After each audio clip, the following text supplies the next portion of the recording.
দেবেশিটি he was so nice যে উনি নিজে একটা চার্টার করা প্লেন নিয়ে উনি 12:45 ল্যান্ড করে কিছুক্ষণ আগে উনি দেখলেন,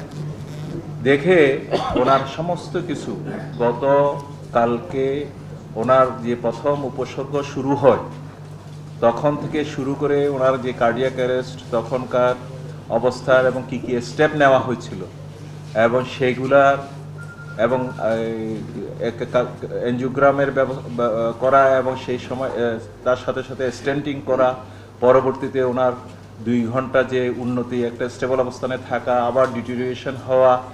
এবং ওনার প্রস্রাবেরও প্রায় বন্ধ হয়ে যাওয়া থেকে শুরু করে আবার এগুলো রিকভার করার যে সমস্ত কিছু উনি পর্যালোচনা করেন এবং রাত্রেবেলায় ওনার কী অবস্থা ছিল, ব্লাড প্রেশারের প্যারামিটারগুলো কী না ছিল সমস্ত কিছু উনি পর্যবেক্ষণ করে আবার তারপর উনি আবার এনজিওগ্রামটাও দেখেন, দেখে টেকে সব কিছু দেখে উনি বললেন যে মিসেস ওবায়দুল কাদের ছিলেন,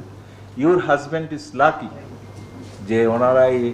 এক্সেলেন্ট টিম যে সকল স্টেপ নিয়েছে এতক্ষণ পর্যন্ত সেটা ওনাকে এই অবস্থায় ফিরিয়ে আনতে ইউরোপ আমেরিকাতেও এই প্রবলেমগুলোতে এর চেয়ে বেশি কিছু করার নাই। উনি বলেছেন কালকের চেয়ে আজকে ঝুঁকি কম।